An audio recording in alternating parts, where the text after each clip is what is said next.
Yayasan Pendidikan Internal Audit (YPIA) lembaga yang selama 3 dekade menjadi pilar penguatan profesionalisme auditor internal Indonesia kembali menghadirkan Seminar Nasional Internal Audit SNIA 2025 pada tanggal 3 dan 4 Desember 2025 di The Stones Hotel Bali. Selain seminar, 260 peserta yang berasal dari Indonesia dan Timor Leste diwisuda.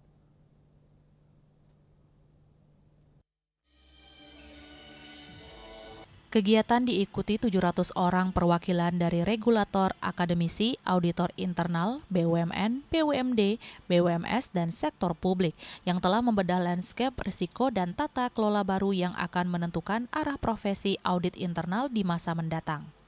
Memasuki tahun 2026, profesi audit internal Indonesia berhadapan dengan pergeseran struktural yang sangat fundamental. Tidak hanya karena percepatan teknologi seperti AI, machine learning, digital payment expansion, dan disrupsi model bisnis, tetapi juga karena hadirnya Undang-Undang Nomor 16 Tahun 2025 tentang BUMN yang mulai berlaku pada 6 Oktober 2025. Regulasi ini menuntut auditor internal untuk memiliki maturity level yang lebih tinggi, kecepatan adaptasi, kemampuan foresight, dan insight untuk mendukung efektivitas tata kelola yang baik. Dalam hal ini, Indonesia berada pada kategori Accelerate Exposure with Transitional Readiness, sebuah posisi yang mencerminkan tingginya peluang ekonomi namun juga meningkatnya exposure risiko yang membutuhkan penguatan tata kelola digital, cyber resilience, sustainability accountability, dan outcome-based governance di berbagai sektor. Perubahan global dan nasional yang akan bersinggungan dengan beberapa dinamika kunci yakni ekspansi QRIS ke pasar internasional, kebutuhan penguatan AI, governance, dan mitigasi algorithmic bias, transformasi keberlanjutan melalui ESG dan green finance, tuntutan peningkatan kualitas kebijakan publik melalui policy impact auditing, reposisi BUMN pasca Undang-Undang 16 2025 dan dinamika Danantara sebagai sovereign wealth fund dan kebutuhan mempersiapkan next generation auditors dengan kompetensi foresight, agility, dan digital fluency. Karena itu, internal auditor masa kini dan mendatang harus mampu bergerak cepat, menghubungkan informasi di seluruh ekosistem organisasi, mengantisipasi resiko baru dari AI, digital payment, dan sustainability transition, memberikan assurance tidak hanya terhadap proses, tetapi terhadap impact, memastikan keberlanjutan, integritas, dan ketahanan governance, dan berperan sebagai strategik dan trust partner dalam pengambilan keputusan. Kami menyelenggarakan wisuda kurang lebih sekitar 260 dari seluruh Indonesia dan juga Timor Leste.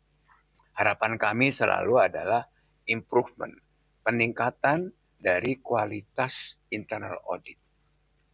Internal audit itu beda dengan auditor luar. Internal audit itu tidak harus akuntan dan dia harus mempunyai kemampuan untuk menjadi mitra terpercaya, trusted advisor dari pimpinan organisasi.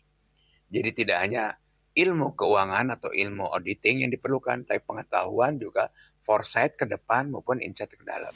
SNIA 2025 sebagai forum untuk mengakselerasi pemahaman bagi profesional di bidang audit internal. Pada SNIA 2025 ini beberapa rekomendasi sebagai langkah strategis dihasilkan, yakni memperkuat tata kelola AI dan akuntabilitas algoritmik, mengintegrasikan ESG oversight dan green risk assurance dalam praktik audit internal, meningkatkan kapabilitas auditing policy impact untuk memperkuat governance sektor publik, mengokohkan digital trust arsitektur di area ekspansi QRIS global dan layanan digital nasional, memperkuat tata kelola dan risk oversight BUMN pasca implementasi Undang-Undang 16 Tahun 2025, dan membangun talent pipeline auditor internal masa depan berbasis kompetensi pathway dan sertifikasi profesional. Melalui SNIA 2025 diharapkan seluruh organisasi di sektor publik, swasta, BUMN, dan BUMD dapat memperkuat integritas sistem pengawasan, membangun budaya resiko yang matang, serta memposisikan audit internal sebagai mitra strategis dalam mempercepat transformasi menuju tata kelola yang tangguh, adaptif, dan berkelanjutan. Dalam kesempatan tersebut juga diwisuda 260 peserta yang berhak mendapat sertifikat. Raiswantara, Bali TV.